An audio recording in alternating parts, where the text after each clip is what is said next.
Okay, so today I am doing my June monthly wrap, talking all the books that I read in the month of June. Just a quick heads up before we do move forward. In the month of July, I am mainly going to be focusing my videos and energies on doing my mid-year faves and non-faves of the year as I usually do, talking about like favorite books, least favorite books, bookshelf tour, checking in on goals, all those sorts of things. So therefore, I'm only going to be doing one vlog, which will be a 2-week vlog halfway through the month to, focus all that attention on all the faves and non-fave stuff. But let's jump right on into the wrap, shall we? In the month of June, I read 11 books comprising of 5 cozy mysteries, 3 classics, 2 LGBTIQ plus books, and 1 fantasy. To my age groups, I read 3 middle grades and 8 adult books, no YA. To my lengths, I read 1 tome, 1 3/4 tome, 2 half tomes, and 7 novellas, totaling 3,109 pages. And to my star ratings, I had 3 5 stars, 2 4.5 stars, 5 4 stars, and 1 3 star. So all in all, a good month, given that I didn't have any 1 or 2 star books, but there was a 3 star, and we'll talk about that when we do get to it. Alright, so the first book that I read for the month of June was this book, Heartless Sky, by Caroline Peckham and Susan Valenti. This is book number 7 in the Zodiac Academy series. This is a very long book, although I think the Goodreads edition of that I have up is incorrect. So it's about 700 pages, my edition, which is still very long. It took me a while to get through, but in saying that, I definitely did enjoy this one, and I gave it 5 stars. The premise of this one is the winds of fate are shifting, and it finally seems like they've been twisted in our favor.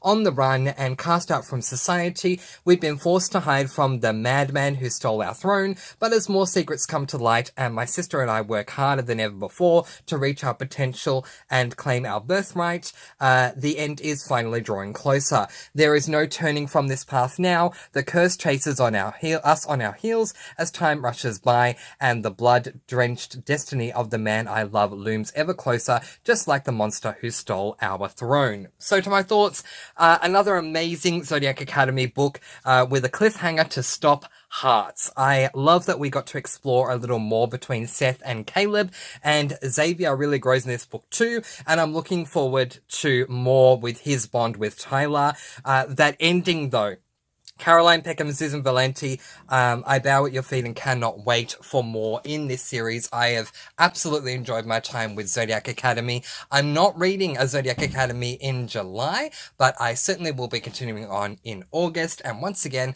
I don't know if I said this, but this is an adult fantasy series, and I gave this book 5 stars. So the next book that I read was technically a reread for me, and that was this book, Boyfriend Material by Alexis Hall.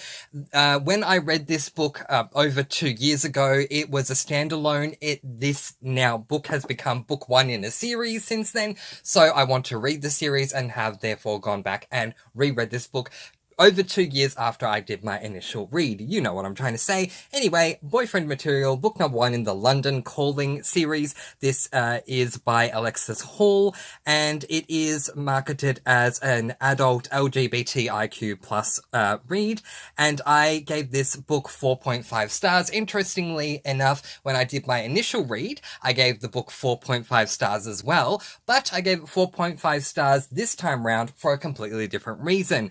So the premise of this book is when tangentially and reluctantly famous Luke O'Donnell is forced back into the spotlight in the worst possible way, he has to think fast if he wants to save his floundering reputation.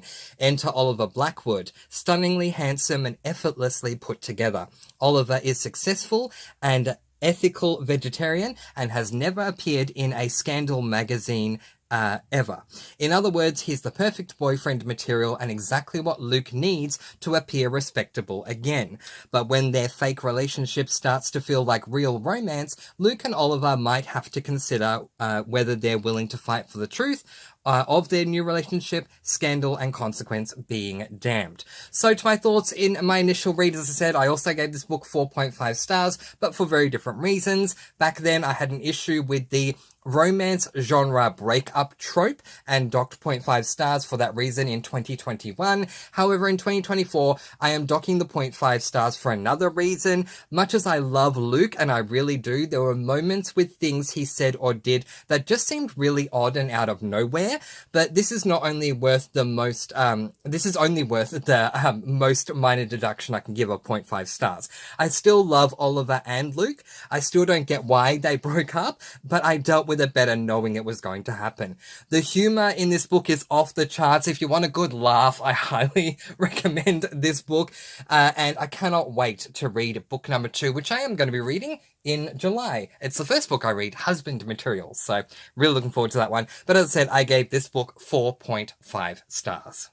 The next book that I read was this book, Lethal Lobster by Hope Callahan. This is book number 3 in the Millie cruise ship cozy mystery series. It's an adult cozy mystery, and I gave this particular book 4 stars. The premise of this book is assistant cruise director Millie Sanders' day is off to a shockingly bad start when her boss volunteers her to be his guinea pig for a stun gun self-defense class in front of her fellow shipmates. Loyal to a fault, she agrees, but almost immediately regrets her decision. Meanwhile, several crew members have become violently ill and possibly on the verge of death after eating food prepared from the gallery kitchen, operated by her best friend Annette Delacroix. It soon becomes clear that someone is out to sabotage her friend and may be willing to go as far as murder. Millie dives into the new mystery headfirst as she and her friend Kat try to salvage Annette's career and stop the saboteur before someone is murdered, or is it already too late? So to my thoughts, it was a great book and I really do love this series so far. It's really fun being on the cruise line with Millie and to be hanging out with her friends. Sadly, the reveals continue to let me down in this series. While this one was better lengthwise, I called the killer within the first quarter of the book, as it was just that obvious for me. Normally, I don't call the killer. I have a really bad record of solving mysteries in cozies. I think I've probably known who the killer was maybe 5 times, and I've read over 100 cozy mystery books, so I have a really poor reputation for being able to solve who it is. But with this one, it was just that obvious, and that was a letdown for me. That said, I do love the series. I love being aboard the cruise ship with Millie and her friends and going around to all the different activities and offerings that the cruise ship does have. Millie hangs out with I think it's the owner or cruise director or something. I don't know what his position is, but someone who is a really high profile guy on the ship who is Millie's love interest. He has a little dog that Millie takes care of. She kind of babysits the dog during the day, and I love that interaction. I always love when there are animals in cozies.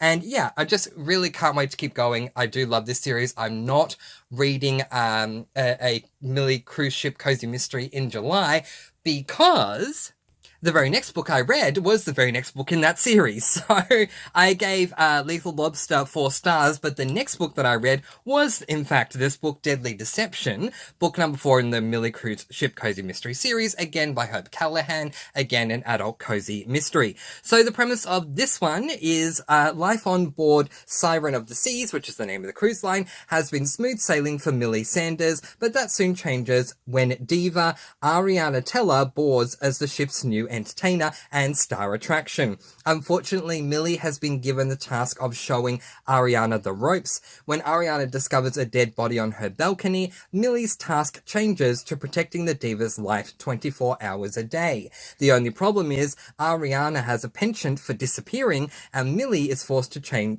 chase her down. When Ariana leads Millie and her friends on a wild goose chase through Mayan ruins deep into the rainforest and they end up getting lost, it's the last straw for Millie. Just as Millie is ready to set the young performer straight, she discovers a deadly deception that puts Millie's own life in danger. Can Millie sort through the clues that point to the killers and solve the mystery before it is too late? I end up giving this book 4 stars. So to my thoughts, a great improvement on book 3. I really enjoyed this one. However, again, the reveal was way too quick. I love Millie. I love the ending. There's a new occurring character that's been introduced into the series, and the plot was incredibly intriguing. Having this celebrity person on the ship, and she was, She was every bit of a snob, if you can imagine a snobbish celebrity that you can imagine her to be. This, what was her name again? Ariana? Yeah, Ariana. It's reminding me of, that line that Lucy Liu had in Ally McBeal. Where's my water? Why has no one brought me my water? That's very much Ariana to a T. But yeah, so the dynamics were between Millie and Ariana were incredibly entertaining and hilarious. And then as the plot develops and thickens and we're dealing with this mystery, it just became even more intriguing. I love the series as a whole for being on the ship anyway, as I was saying earlier with the other book with Lethal Lobster. But this, the plot for this mystery and specifically the plot for this book was incredibly entertaining. So I absolutely loved it and gave this one 4.5 stars. The next book that I read was this book, Practice Makes Perfect, which is book number 3 in the Housemates series by Jay Northcott. There are 6 books in this series, so I'm now over halfway on my SAS list with this series. This is an adult LGBTIQ plus book with a level 10 out of 10 spice, so do be warned going into any of the books in this series that the spice scenes are full on spicy. In fact, the purpose of this series as a whole seems to be the spice, and then there is plot and character development built around the spice. So if you're not looking for a spicy series, I would steer clear of this one. If you are looking for a spicy series that's a quick read, then this LGBTIQ plus series does have you covered, but the spice level again is 10 out of 10. What I do love about this series overall is that it's not just the spice. The plot and character development does occur between those things, and they are very intriguing. So let's learn a bit about this book. So the premise of this one is getting experience with the guy next door seems like a great idea until the lines blur. Dev, a geeky first-year physics student, has 0 sexual experience, and he's determined to change that ASAP.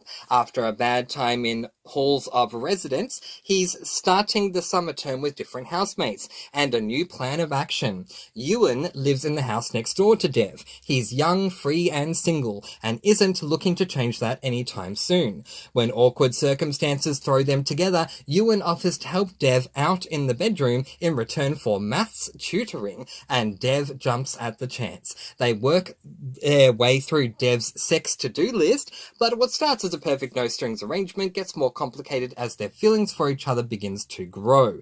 If they're going to turn their lessons in lovemaking into something more permanent, they need to work out how they feel about each other before they get to the end of Dev's list. So to my thoughts, I love this book as much as I love the others so far in the series. Yes, there are spicy scenes that are 10 out of 10 spice, but the character development for such a short book is perfection.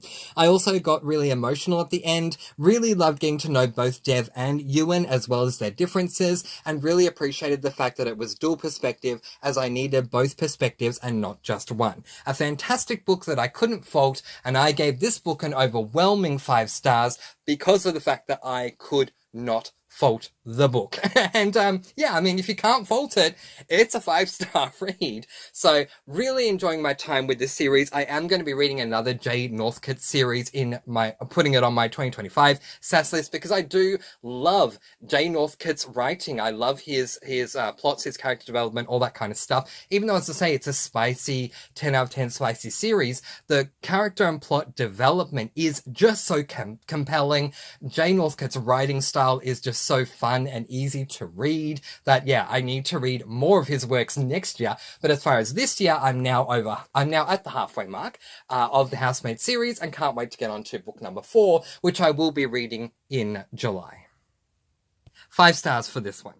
The next book that I read was my final Minna Lima book, because I'm now up to date having read all the Minna Lima classics. But this one is called Snow White and Other Grimm's Fairy Tales, and this one was published in 2022. So since this one came out, Minna Lima have been more dedicating themselves to doing Harry Potter stuff, which is completely understandable. You can do research on Minna Lima if you'd like, but they have a big connection to the Harry Potter world, so that's fine. They want to focus on that, but I've been loving been getting through the 1, 2, 3, 4, 5, 6, 7, 8. This is the 9th of their classic books, and I've now read all 9. So this is, marketed as a middle grade classic. It is by the Brothers Grimm, because it is Snow White and Other Grimm's Fairy Tales, if I haven't said the title yet. And the premise of this is Snow White and Other Grimm's Fairy Tales includes 23 of the most popular tales penned by German brothers Jacob and Wilhelm Grimm, taken from their original collection Children's and Household Tales, first published in 1812. If ever there was a classic, 1812. How about that? So to my thoughts, all in all, really enjoyed this compendium of Grimm's tales. However, as an average, I cannot go higher than 4 stars. Shout out to Cinderella. Who knew, and to me this is not a spoiler, so I'm just going to say this, who knew that in the original Cinderella story that the Grimm's brothers penned, the fairy godmother did not exist? Yes, I'm sorry to burst your bubble, but Disney came up with the fairy godmother. The way that Cinderella achieved what she did with the fairy godmother in the Disney animated classic actually occurs in a very different way in the original book, but made it even better. But anyway, there you go. I mean, the bones are still there. The bones of the original work in the animated classic certainly are still there. But very, very different, which I actually appreciated. There is another book called Mother Holly, which has an amazing moral to it. I really enjoyed that one. I also want to give a shout out to The Wolf and the 7 Little Kids, which I had a fantastic ending, as well as The Elves and the Shoemaker, which was absolutely adorable. I definitely recommend this book to those who love the classics as they were originally written. And so all in all, I gave this book 4 stars. Some of the stories were hit and miss for me, so that's why I couldn't go higher than 4, but the ones that were hits were big hits for me, especially Mother Holly. I absolutely recommend that one. It's spelled mother as mother, M-O-T-H-E-R. Holly is spelled H-O-L-L-E, not H-O-L-E-E or H-O-L-E-Y, H-O-L-L-E.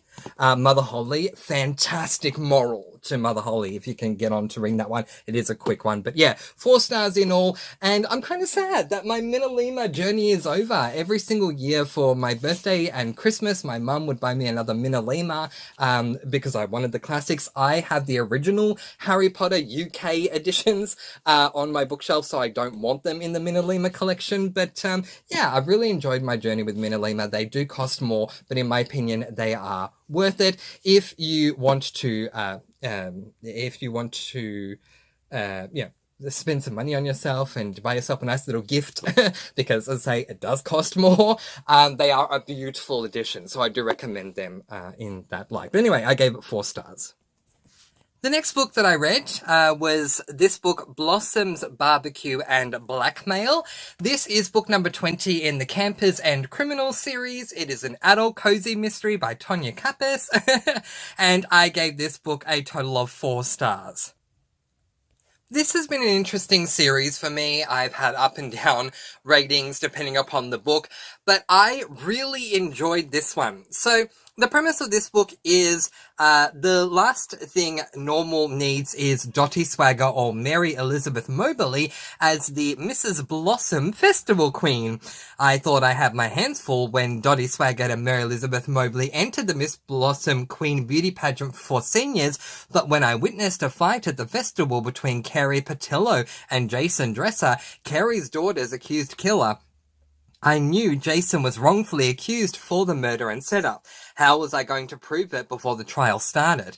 After we uncovered some evidence of blackmail and head on over to tell Jason what we found out something, all right. The true killer got to Jason first. So to my thoughts, oh my gosh, I love how Tonya Kappas is trying to keep things fresh in this series. A pageant, how fun. Not only a pageant, but a senior pageant. Dottie Swagger, just picturing her in a pageant. Mary Elizabeth Moberly competing against Dottie Swagger. Oh, this was perfect. I wish I could have given it 5 stars because it was just so good, but I could only sadly give it 4. The ending, chef's kiss, loved how it's setting the series up for something interesting to come. Arguably, Blossoms, Barbecue and Blackmail is one of my absolute favourites of the series, which is saying a lot because I don't know if I've given any of the books in Campers and Criminals a 5-star rating, but this one, was so good. Mwah, chef's kiss. Thank you, Tonya Kappas. 4 stars for that one. So I'm doing a buddy read of the Campers and Criminals series over on my Discord if you'd like to join us. Link to my Discord is in the description. We read 3 Campers and Criminals books per month because they are so incredibly short. They're all 200 pages or less. And so the next book that I read was book 21 in the series, Lanterns, Lakes and Larceny. Now that we're moving into the next decade of books, if that makes sense, the next lot of 10s. We've gone through 1 to 10, we've gone through 10 to 20, and 11 to 20, and now 21, going from 21 to 30, it feels like a new era. And boy, is this era exciting for me. So, again, Lanterns, Lakes and Larceny is book number 21 in the series by Tonya Kappas, an adult cozy mystery, and I gave this book also 4 stars. And I have a headline in my Goodreads review that says I almost gave this one 5 stars, but the reveal let me down. So if not for the reveal, this would have received 5 stars. That's how much I loved this one. So the premise of this one is Hank's best friend Jerry Truman is a local private investigator, and he's got a huge case that involves a dead body. Of course, I've not stuck my nose in it because honestly, it has nothing to do with me. Those are the kind of murders I like. But now that Hank has told me he's back and helping Jerry, and get this, they need me to use my sleuthing skills to help them, it's now my business. 1, because I love to snoop, and 2, because by the sound of things, Hank Sharp misses me as much as I miss him. You see, this case will be a double win. At least that's what I thought, until I'm the one staring into the barrel of a shotgun when I found out a little too much information. So to my thoughts, I think what Kappas has done now that we're into the 20s in this series is very smart. She's changed things up and given the series the breath of fresh air it truly needed.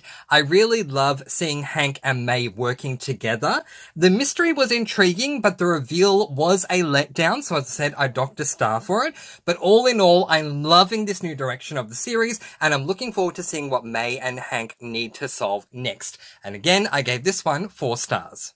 So therefore, the next book that I read was my final Campers and Criminals for June, which was Jackets, Jack-O-Lanterns and Justice, book number 22 in the Campers and Criminals Cozy Mystery series, again by Tonya Kappas, again an adult cozy mystery.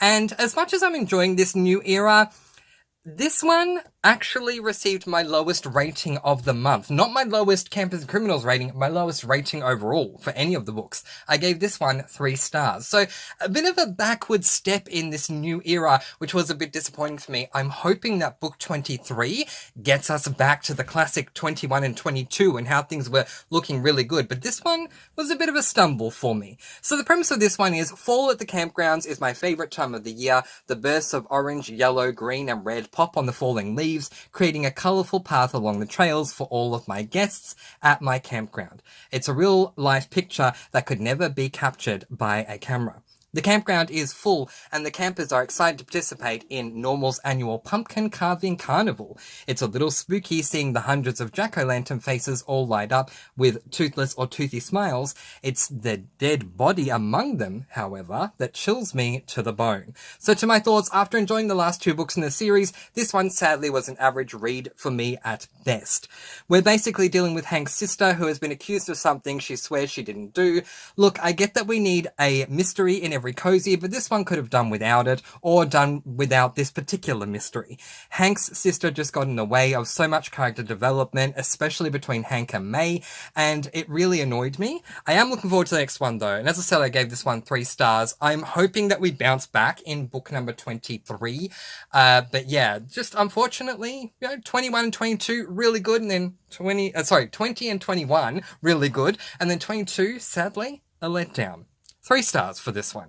The next book that I read was this book, 5 Go Off to Camp by Enid Blyton. This is book number 7 in the famous 5 series. It is a middle grade classic series, and I gave this book 4 stars. There are 21 books in this series. I had come into this series reading the minority of them, probably about 5 of them. This is one that I had not read, and I liked it. So the premise of this book is this holiday, the famous five are thrilled to be camping high up on a wild moor, but the moor isn't totally deserted. They can hear strange noises from the derelict railway yard nearby. The five are warned to stay away, so of course they plan to investigate. Something mysterious is happening underground. Who is driving the trains at night, and why? So to my thoughts, all in all, it was an okay story. I know with middle grade we need to be more forgiving of plot conveniences, but somehow the plot convenience in this book really seemed to cheapen the experience overall. Not a bad book by any means, it was just not one of my favourites, and I mean, the mystery itself was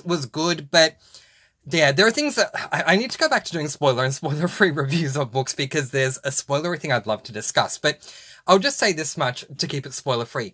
With this mystery we're trying to solve, there were certain things that had we done them differently, the mystery would have been solved so much quicker, but because we decided to do things in a different way, it took forever to solve this thing that to me seemed very obvious. And you may say, oh, but Miss Francy, you should be forgiving for middle grade mysteries as opposed to adult mysteries. But the other books in this series, the mysteries have been a lot harder to solve. But this one, it just seemed like, well, yeah, the obvious thing is to do this, and then you'll realize this, but by not doing this till towards the end of the book, it kind of dragged the mystery out, which annoyed me.